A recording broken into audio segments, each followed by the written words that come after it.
Last night, Channel 4 News broadcast secret recordings of conversations between senior post office executives and independent investigators. This is so close to it's one of the issues at the heart of the complaint. Yeah. You know, and I think we pretty well have confirmed that, you know, that the capability that was alleged in some shape or form does appear to exist. From a decade ago, they showed that the Post Office was warned about issues with its Horizon system, issues which led to the prosecution of hundreds of sub-postmasters. Despite knowing this, at the time, they denied there was any evidence of wrongdoing. And if there had been any miscarriages of justice...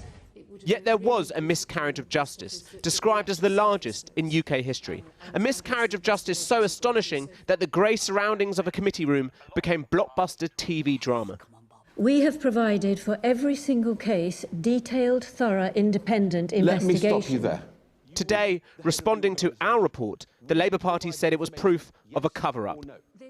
Well, I commend Channel 4 for doing this, and the extraordinary thing about the recording is it's in such stark contrast to the assurances given to MPs and ministers for a number of years by the Post Office that the Horizon system was bomb-proof.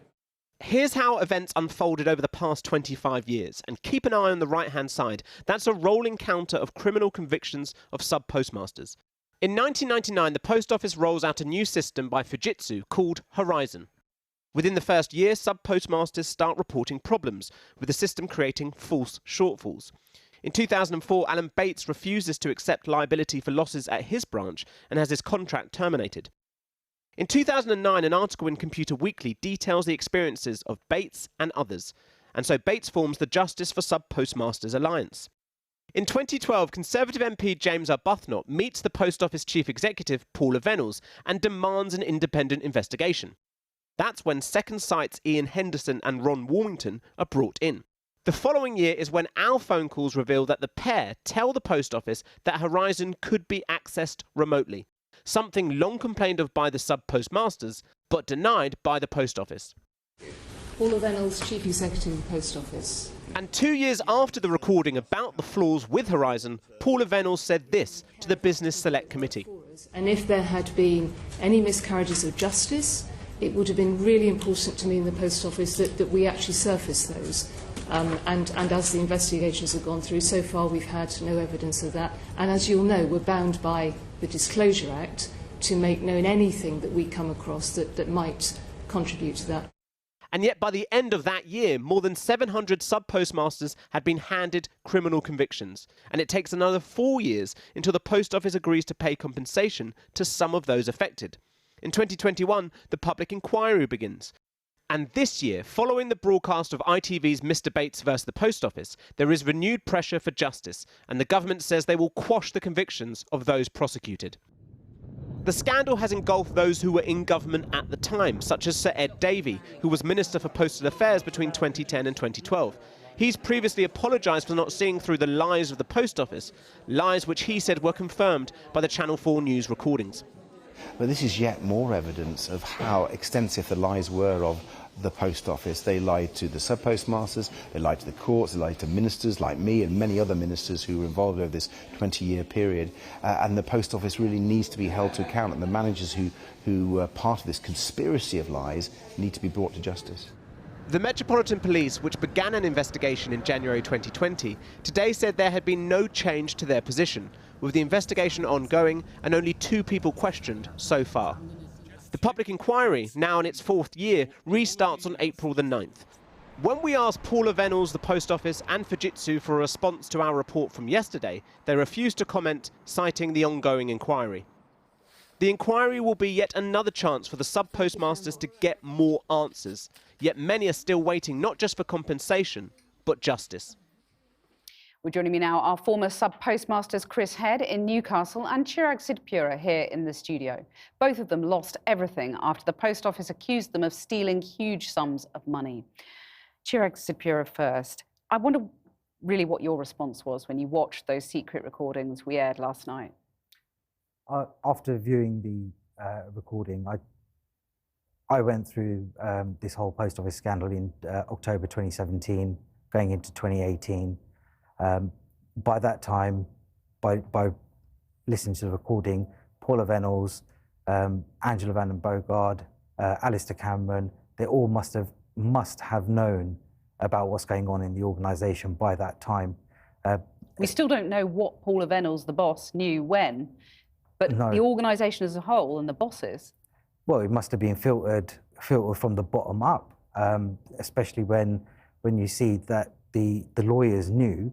They've obviously got to talk to the CEO of the company to let them know what's going on, and why they're doing what they're doing. Chris Head, let me come to you. What was your response when you were watching our report last night? And what do you think the key questions are that arise from it? Well, I think, like Chirag has just said, that we need to know our Lyons and Susan Crichton that were on that call. Did they tell Paula Venables, and what exactly did they tell her? Because we've had to use these words over the time that it's potentially perjury and all these kind of things. But I think the evidence has always been there, what we could say, and it's just being confirmed by the report. And the fact that Post Office went into that court case in 2018 and 2019 still stating that remote access was not possible, and they threw endless amounts of taxpayer money at that case, trying to get rid of the judge in order to bury the postmasters effectively. And that they were very nearly successful. And if that had succeeded, we wouldn't be where we are today. Chirag, you saw the Lib Dem leader, former Minister Ed Davey, talking about the Post Office lying and how furious he was about that. Do you think there's any prospect that the Post Office will eventually be held to account, be brought to justice over this? I think they're too powerful, with bottomless pockets, as they have done with the group litigation in 2018, 2019. They spent over £100 million of taxpayers' money on just legal fees for themselves. They've got too much money and too much power for potential prosecution. Chris, what's your response to that? Yeah, I mean, that's it. That they've got endless amounts of money, and obviously we haven't been able to link it yet. But I can't believe for 1 minute that that to spend that level of money, that the authorization hasn't come down from government, because it is effectively a government-owned organisation, and we know from documents that Post Office could never spend more than £50 million without prior approval from their shareholders. So that it must have come down from them, and therefore this may go much further than the Post Office itself, and that's something that we'll have to find out when the inquiry continues. I mean, Chris, the government is putting through the Post Office offences bill now, automatically quashing the convictions of the sub-postmasters and mistresses. Does that do the job, or is there more work that needs to be done on that legislation itself? Now, I think there still needs to be more done on that legislation. Obviously, that will overturn the convictions, which means obviously then people will be able to access the compensation that they rightly deserve. But we've got things like the group that originally took the Post Office to court in 2018 to 2019, they still haven't been paid. And you have these promises of offers within 40 days. But what you actually see, and the government saying that's 85% are made within 40 days. If you actually remove the people that have taken the fixed sum award of £75,000, the offers made within 40 days is well below 50%, I would say. And, we need some kind of amendments inserted in that legislation to, some kind of timeframes, like binding timeframes, in order to, they have to deliver an offer within the set period of time, or that there is some kind of penalty for them not doing so. Well, Chirag, timing is everything here. And, the Met Police Chief has said it will take years to complete their investigation. I mean, many have died before getting justice. What is the ongoing toll of the delay for the living? Well, I'm 40 at the moment. It's been 6 years for me already. How many more years is it going to be until we see justice to be served? How long do I have? I don't know. And you still haven't got your full compensation. You've got, what, 20%? 20% of my original claim. And Post Office is still asking for further information, asking for medical records, doctor's letters, scrutinising everything. Chris, what is the burden for you of this still now? Yeah, the battles are ongoing. You know, as everybody else, you know, we've seen very small number of claims go into the JLO scheme. Mine went in and finalised in September last year, and you know the offer came in 28th of December, which was less than 15% of the original claim. You know, we've rejected that. We've gone through what was supposed to be a mediation process, ADR. That you know we were told in order to go into that call that we had to be able to make or receive offers on the call, but yet the government didn't authorise their lawyers on the same call to make or receive offers on their end. So, you know, there was no way that there was going to be any agreement on that. So to me, it was like bad faith, and we're still just we're hanging in the balance and waiting for comeback from the government and their lawyers still. So we're just in the dark. Chris Head, Chirag Sidpura, thank you both very much for joining me.